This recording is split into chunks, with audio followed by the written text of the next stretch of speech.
I'm here with Dawn Fenton. Dawn is the Vice President of Public Affairs and Government Relations for Volvo Group in North America.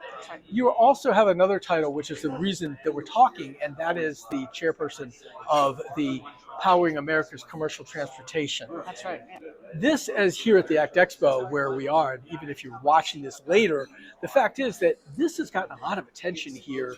I don't know how much recruiting you've been doing, but I want you to first explain what it is that you're chairing, and then let's talk a little bit about what it does. Sure. So thanks for the questions. And so we launched this new trade association at the end of January, Powering America's Commercial Transportation, and the goal of PACT is to have a very targeted focus on all that needs to be done to help accelerate the availability of charging infrastructure specifically for medium and heavy duty vehicles. There was really no entity that was focused exclusively on that. And so we felt that was a gap that needed to be filled. And so we launched it at the end of January, and we're doing this work through education, through advocacy, and through collaboration with others. What I think is a good thing is the whole industry is talking about infrastructure right now. We cannot talk about infrastructure enough because it is the pacing item today. And so I just encourage everybody, anytime you can talk about it, and anybody that matters. Well, the other word for advocacy versus lobbying, and there are different groups. It's not just going looking for money or for legislation or things like that, but rather, as part of the education thing, is also to get out there and get like utilities and others to sort of not come to the party, but recognize that there are things they can do differently. Absolutely. I mean, it all comes down to education. I mean, lobbying actually is synonymous with advocacy, which should be synonymous with education. And that's what it all kind of boils down to, really at the nub. There's a lot of stakeholders that are involved here, and you've got two industries who really haven't worked much together before, the trucking industry and the utility industry. And there's not a lot of deep understanding and awareness of the challenges that each faces in order to try and get to this accelerated EV transition. And so PACT is hoping to really do more education between those two industries and all the stakeholders that touch on them, to figure out how we can all work together, hence the collaboration that we're all doing, to eliminate these barriers as quickly as possible. And the one thing that, boy, I'll tell you, it's a cliche, you know it as well as I do, chicken and the egg, but in some ways what I'm starting to hear now is that it's important for that infrastructure to be in place a little ahead of the truck availability rather than the other way around. You can't do anything with the trucks. They're paperweights without charging. But with charging, and we're starting to see more, we've heard a lot this week about new installations and things like that. It's not anywhere near what's needed, but they're coming. They're coming slowly. But there's still a lot of big gaps, really, in the ability to energize some of these facilities. It does open up opportunity, I guess, for stationary charging and things like that, stationary generation, power generation. Where do you most impact that, and how can you do that? Oh goodness. Well, it's really, again, through I go back to education and helping both industries to understand the criticality of moving, and that this is now, to help the utilities understand that these trucks are here now. They're already on the roads. It's not something that's a goal that you're going to see them 3 years, 5 years from now. So they need to understand that, so that when they're building out their rate cases and their plans for building out the grid, they know to plan for that and incorporate that.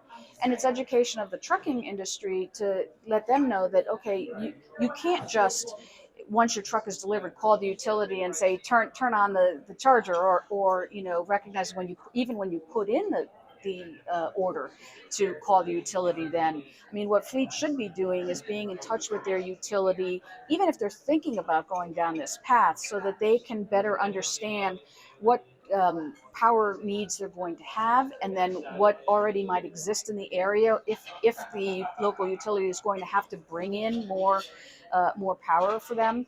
So again, it goes back to education about so that we can be prepared to move as quickly as possible. You do get a little help from groups like CalSTART and others that push for this kind of thing, but en masse and in large scale, this idea. How much of your work really points to really high speed charging, megawatt charging, for example, which is just beginning to sort of come in, even though we don't have a lot of vehicles that can use a megawatt charger at full right now. Are you pushing out to sort of what that futurescape should look like? Yes and no. I mean, yes, to the degree that if we're going to really see this growth at scale of these EV Class 8 trucks, for example, we're going to need fast charging. And certainly in some applications, it's going to make sense to have that megawatt charging capacity. But there's also a lot that can be done shy of that as well. Depending, and it really depends on the fleet, and it depends on what their duty cycles are, and do they need to top off during the day, or are they resting for a certain period of time that they can take a slower charge? Because it's for each fleet has to balance.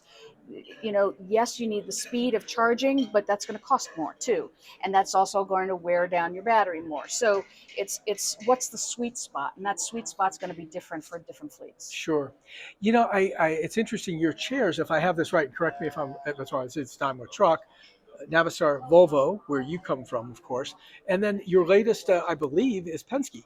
That's So right. you've got four, what were they, board members, basically, right? Right. That are driving this, and what, about 24, about 24 members? Yes, so you're right. We currently have 4 charter members that are essentially board members. I presume this is a sort of a membership-based thing. They're paying into this. What is there an upper limit, an upper number of folks that you want involved? Do you want everybody to come to this party? Oh, I thought you were going to say, is there an upper limit of cost? And I was going to say, people can give us as much money as they want to. But but in terms of membership, no, I think in some ways it's the more the merrier. I mean, but it's got to be members that have that believe in the core principles of and what we're trying to do here, so we ask members as they're coming in that they note that they're in agreement with some general principles about the organization and what we're trying to accomplish. But no, we don't have a cap per se in terms of members. Let's get you out here on this one, and that is this idea of what does success look like a year from now, or maybe 3 years from now with PACT? What would you consider a successful first year, if you will? Is it all recruitment and getting started, or are you actually looking at some maybe short-term, medium-term goals that you want to accomplish?